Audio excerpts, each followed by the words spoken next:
You know, that feeling like not belonging. Yeah. We've all been there, right? Mm. You shared some really interesting excerpts from Brené Brown's Braving the Wilderness. Right.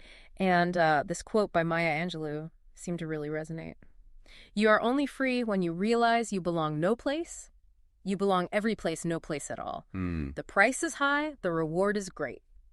Oh, so let's deep dive into these excerpts and see what we can find. Yeah, it's so interesting, this whole idea of belonging. It's like so personal, Yeah, but it's something that so many of us struggle with. totally. And I think Brown's own journey, the way she talks about it, Yeah, it really underscores just how universal that experience is.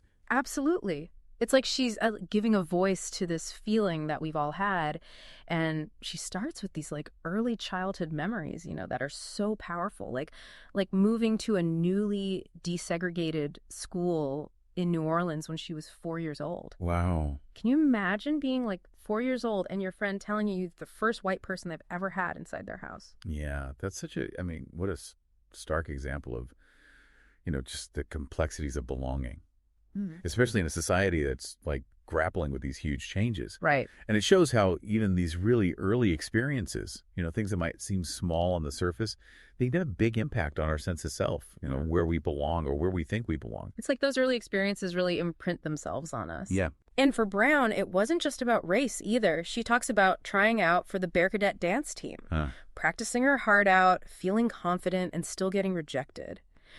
Which, it's a good reminder that even when we think we've got the skills to fit in, check all the boxes, that feeling of not belonging, it can still creep in. Oh, yeah, for sure. It's tough. And it brings up this like really important question.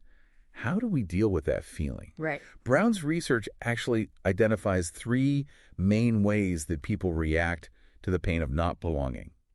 So there's numbing it. Okay. There's passing it on to other people, trying to make them feel the same way. Right. Or, and this is the big one, leaning into that pain and actually cultivating empathy. Mm.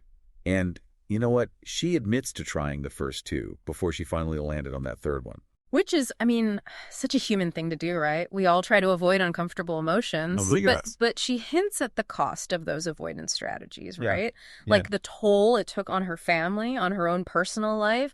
It seems like avoiding that feeling of not belonging, it can actually lead to more pain down the line. Yeah, that's a common thread, isn't it? Yeah, but then she has this incredible encounter with Maya Angelou. Wow. It's like this pivotal moment in her journey. Yeah, it's amazing. She talks about how Angelou sang to her, "Like a tree planted by the river, I shall not be moved." Wow. Imagine just the impact of that. Yeah, that's powerful. Receiving that wisdom and that courage from someone you admire so much. It's a beautiful image, that feeling of being rooted, of being unshakable.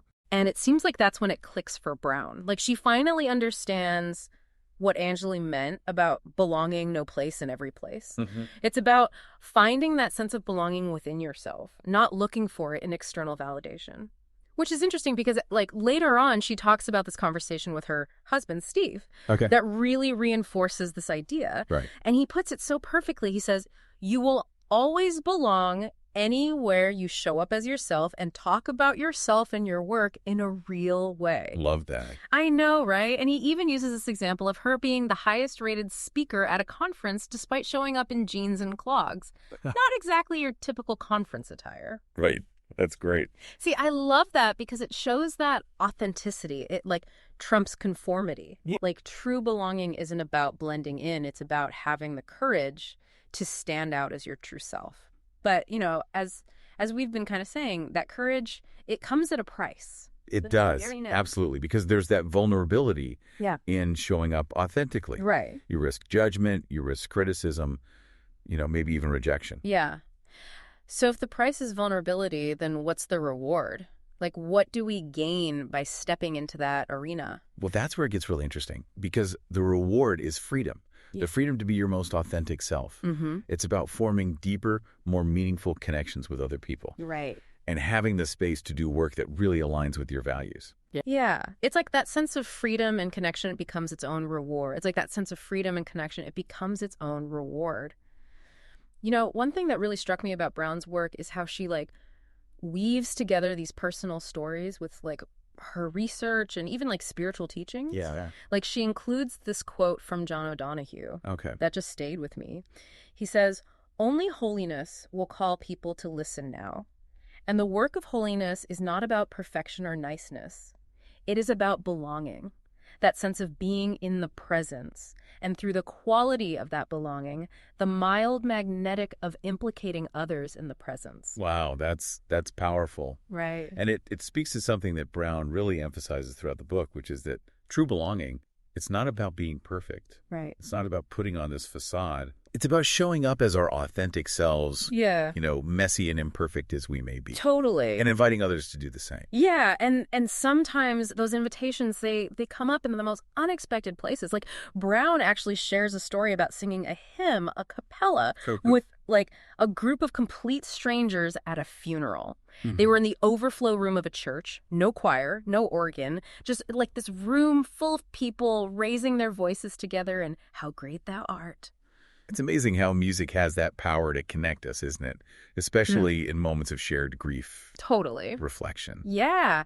And it's like she contrasts that with another funeral, her Aunt Betty's, which was like less of a like somber affair and more of a family barbecue potluck. And Brown describes her aunt as someone who like truly embraced life, someone who found joy in the simple things and wasn't afraid to be herself, quirks and all. Sounds like her funeral was a true reflection of her spirit then. Yeah. A celebration of life, a chance for people to come together, share stories, right? Share a laugh. Yeah. It's a good reminder that true belonging, it's not about, conforming to expectations. It's not about putting on a show. It's about embracing the messy, the imperfect, right, and the joyful reality of being human. Yeah. Okay, so we've talked about like the upside, the freedom, the connection, the joy. Yeah. But let's be real, true belonging also requires us to, like, navigate some choppy waters. Sure. Brown doesn't shy away from talking about the challenges of dealing with conflict. Right. Especially in our increasingly polarized world. It's so easy to fall into that trap of what she calls common enemy intimacy. Right. And we've probably all been there. Oh, yeah. That sense of bonding with others by, like, putting down those who hold different views. Right. But she cautions against this. Yeah. She reminds us that true belonging, it's not about exclusion. Right. It's about radical inclusion. It's about recognizing our shared humanity, even with those who, like, see the world differently than we do. Yeah. But how do we actually do that? Like, how do we stay open to connection when someone is, like, pushing our buttons, right, challenging our, like, deeply held beliefs? Well, this is where that strong back, soft front approach comes in handy. Okay. Remember, it's about having the courage to stand up for what we believe in. Yeah. But also remaining open and empathetic to other perspectives. So strong back to hold our ground. Yes. Soft front to, like, stay open to dialogue. Exactly. And she reminds us that boundaries and generosity, these are key players in all of this. Setting clear boundaries, it protects our own well-being. Right. While generosity allows us to extend grace and kindness to others, even when they mess up. Yeah. Even when they see things differently. Which, let's be honest, is not always easy. It's like so easy to get defensive. For sure. To go into like attack mode when our beliefs are challenged. Totally. But Brown suggests approaching those disagreements with curiosity instead of judgment. Okay. It's about trying to understand where the other person is coming from. Yeah. Rather than assuming they're, being intentionally malicious or ignorant. Right. It's about choosing like dialogue over debate, focusing on understanding rather than like winning an argument. Exactly. And she acknowledges that this can be incredibly difficult. Oh, yeah. Especially when we feel triggered or emotionally charged. Because our emotions can like cloud our judgment and make it hard to see things clearly. Exactly. But Brown offers like a ray of hope here. She suggests we can actually train ourselves to respond to conflict more skillfully. Okay. She's a big proponent of mindfulness. Right. Being present with our emotions, pausing before reacting. Yeah. And choosing our words and actions consciously. So it's like taking a beat. Yes. That space between stimulus and response to choose a response that like aligns with our values. Exactly. Rather than just like reacting from a place of anger or defensiveness. Exactly. And like any skill, it takes practice. We're not going to, nail it perfectly every time. And that's okay. Sure. It's a process. Yeah. It's an ongoing process of learning and growth. Okay. That feels reassuring. Yeah. Like we don't have to be like Zen masters overnight. Right. But when we talk about approaching conflict skillfully, I have to ask, like, what about those times when we're the ones who messed up? Sure. When we've said or done something hurtful? Yeah. Brown doesn't shy away from that either. Right. She's all about owning our mistakes. Okay. And making amends. And this is where that soft front becomes especially important. Because it takes courage to, admit when we're wrong. Absolutely. It requires vulnerability to acknowledge our shortcomings. Yeah. To apologize sincerely. Right. And to be open to feedback. So true belonging isn't about always being right or, always having it together. Brown. It's about being real, being accountable, and being willing to show up even when we're flawed and messy. That's it. That's a beautiful segue into Brown's emphasis on just being present. Yeah. Yeah. True belonging isn't about striving for some idealized version of ourselves. Right. It's about embracing the messy, imperfect reality of who we are right now. Yeah. It's about accepting ourselves and others, wholeheartedly. And finding that sense of peace and wholeness within ourselves. Yeah. Even amidst the imperfections. Precisely. It's in those moments of authenticity when we let go of the need to be perfect. Yeah. And we embrace our true selves. Yeah. That's when we create the space for genuine connection. So true belonging, it's not a destination. It's not. It's a journey. It is. It's a conscious choice that we make every single day. Mm-hmm. It's about showing up with authenticity, empathy, an open mind. Yes. And a willingness to keep learning and growing.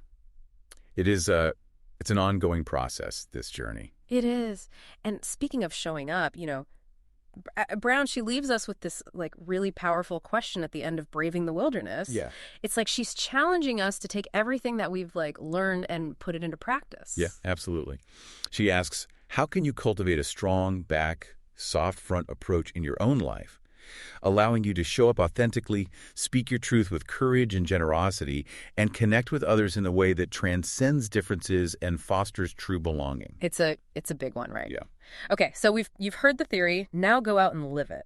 Right. But it can feel kind of overwhelming. Where do we even begin? Right. To put that into practice? Well, I think a good starting point is to kind of reflect on those braving skills we talked about. Okay. Which one resonates most strongly with you? Yeah. Which one feels the most challenging to kind of embody in your own life?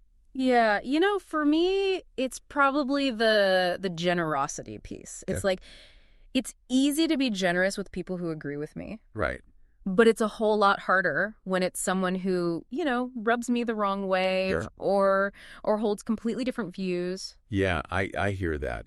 And honestly, Brown talks about how it's a struggle for her too. Yeah. It's not always easy to lead with generosity, especially when we're faced with conflict, when we're facing disagreements. It's that knee-jerk reaction is to get defensive or just shut down. Exactly, yeah. But here's the thing. Brown reminds us that generosity, it's a practice. Right. It's not a personality trait. Okay. It's something that we can cultivate, that we can strengthen over time. So how do we do that? How do we flex that muscle, especially, like you said, with those who challenge us? Well, it starts with kind of making that conscious effort to approach others with an open mind. Right. With a willingness to see their perspective, even if, and this is key, even if we don't agree with it. Okay, so easier said than done. But how do we move past that initial resistance, that urge to just write someone off because their views don't align with our own? Yeah. I think it helps to remember that everyone is doing the best they can with the tools that they have. Right. We all have our own stories and our own wounds and our own biases that shape how we see the world. It's like that saying, everyone you meet is fighting a battle you know nothing about. Right. Be kind, always. Exactly. We never really know what someone else is going through. Right. Or what experiences have, shaped their beliefs. Mm-hmm. Approaching them with that curiosity rather than with judgment, it allows for a much more compassionate and understanding interaction. So it's about choosing empathy over judgment. Yeah. Understanding over accusation. You got it.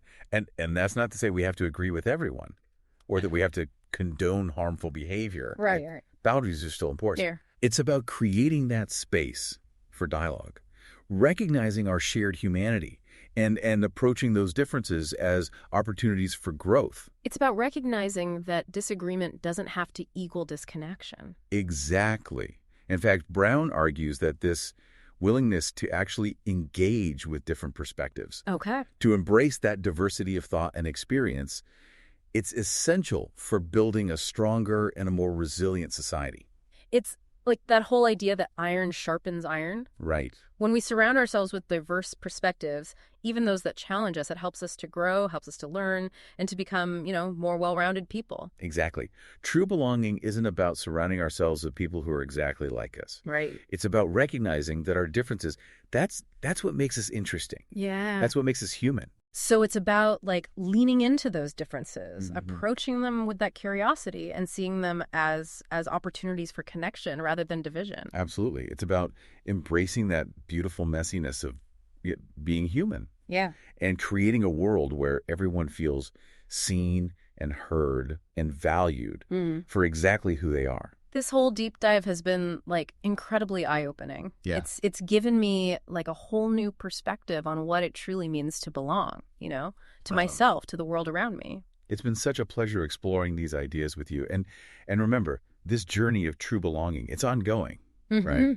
It's not about, reaching this perfect state of being. Right. It's about showing up every day with an open heart, an open mind, and that willingness to connect. I love that. It's true belonging, everybody.